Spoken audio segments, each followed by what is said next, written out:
So ito po yung senyales na sobrang lamig sa labas. Nag-yelo na yung bahay namin. Ayan. Ayan. Minus 40 kasi kaya ganun. Nag-yelo na. Ayan. Meron pa dito yung bintana. Ayan. Medyo natutunaw. Gawa ng may heater yan, Yun po, good morning po sa ating lahat. 9 o'clock po ng umaga ngayon dito at kakagaling ko lang sa kabilang property ngayon. Dito tayo sa pangalawang property. So ito po yung paligid natin ngayon. At walang katao-tao sa labas dahil gawa ng weather. So madala tayong pintura. Ito. Ayan bundok na ng snow. So dito kasi pag natunaw to nagbabaha Yan So tinatanggal yan. Ayan paligid. Wala tayong makitang foam. Maganda to puti. Primer. Dalhin natin to.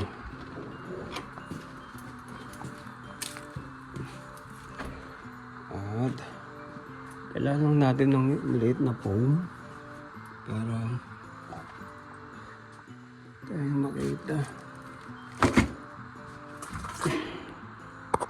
So try natin tong paper towel. Baka pwede. Hindi tayo dumaan. Yan yung kabila. May mga kabayan doon. Kaya tayo sa taas.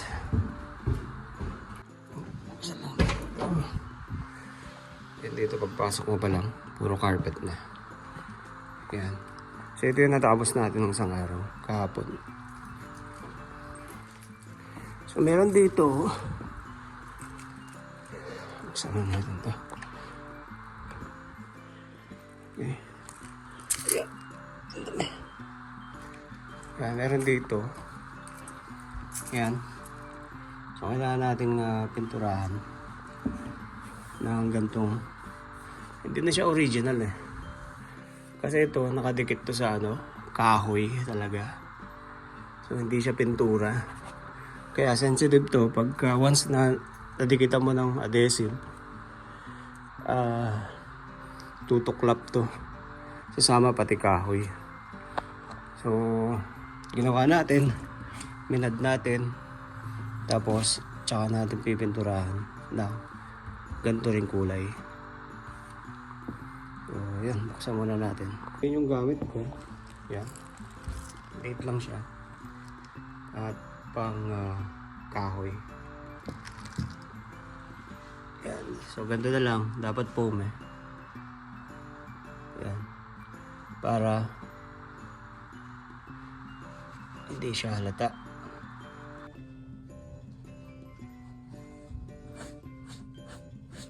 So yun. Dapat meron tayong wala tayong dala. Yung foam na pwede nating lagyan ng line dito para magbuka siyang ganito rin yung itsura niya. Pero yung kulay talaga iba kasi gawa ng gaya ng sabi ko, hindi siya kahoy, hindi siya pintura kundi kahoy talaga siya.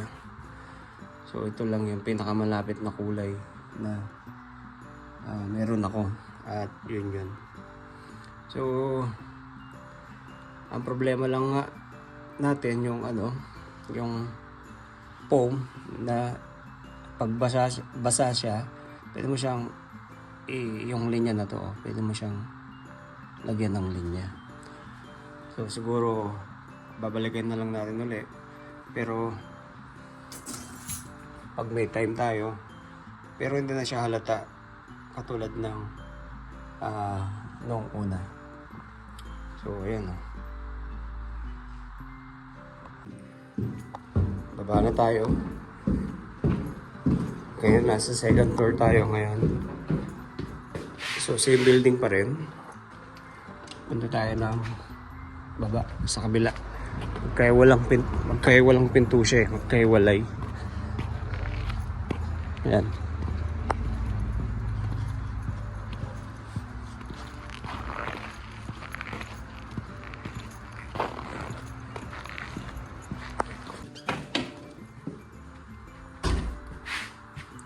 Sa inyo mga mailbox. Yeah, bulletin board. Yun, taba lang natin. Dapat na pinto.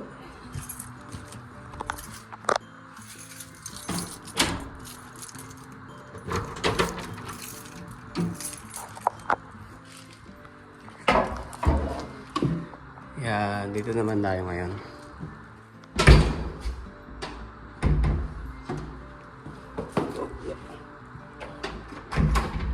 So nag-iwan siya ng mga mat. Okay lang naman yan. Pwede natin magamit ito. Hindi na siya fully carpet. So malapit siya dito sa pinakababa siya. Ayan. So kita mo. So kaya ginaganyan, iniipon yung snow hinahakot. Kasi para pag natunaw, yan, hindi ko pa napalo to. Kaya pag natunaw, hindi diretso dito. So meron din kaming pang-pump dun. Pag natunaw, may hose kami dun at diretso dun sa daan or sa drainage. Yan.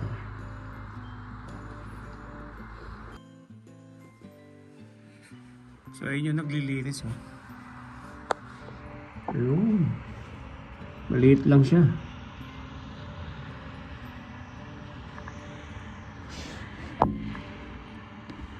Meron din naglalakad. Kahit malamig na.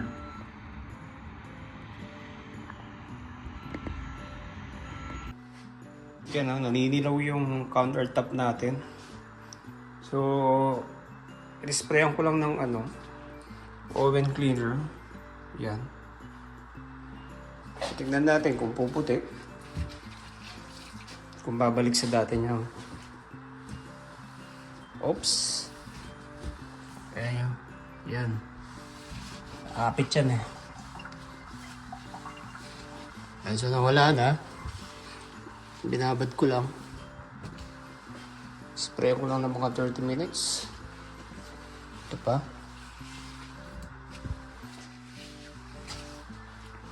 Yan, so pumuti na. Kanina napaka...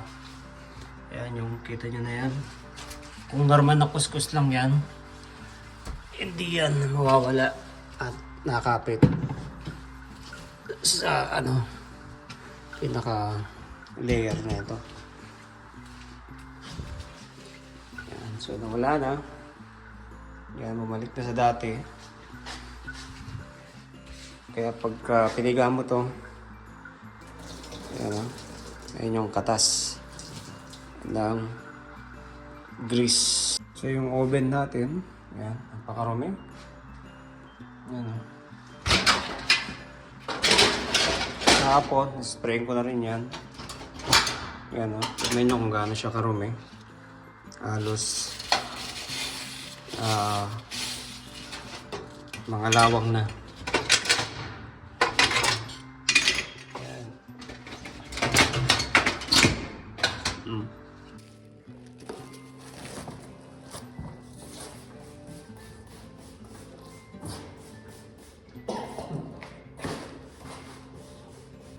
Tapos yung dishwasher natin, yan.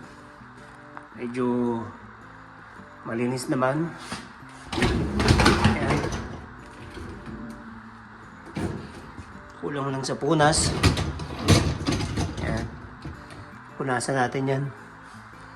Ayan yung loob. So, tatanggalin natin to. Yan. So, yan yung marumi. Yan. Yan, no? So, ibabrush natin yan.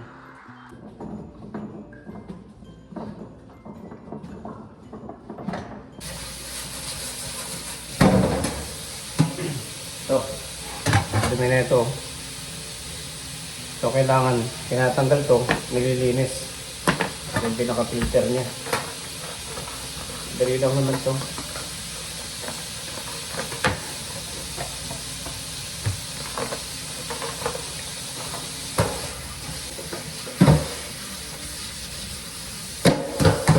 Yun, maglinis na siya. Kaya lang.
So ito lang po, no? Ito lang kasimple yung ginagawa natin para ka lang naglilinis ng bahay mo. So okay na yung rep natin. Yan. Malinis na siya talaga. Yan. So walang make sure ko walang buhok, walang mancha or nakasabit ng kung ano-ano. So malinis na siya. At next natin yung stove naman. Dito tayo nahihirapan lagi. Ayun lang po, no? Yung maipapakita natin ngayon kung paano maglinis ng rep. At syempre dito bawal mag-inarte. Lahat tayo dito lahat kami dito ay pantay-pantay. Bawal ang maselan. Pero na lang siguro yung may mga professional talaga. Katulad ng doktor, engineer, architect, yung mga masteral. So, yun po, ano? Mabuhay po kayo. Maraming salamat at peace.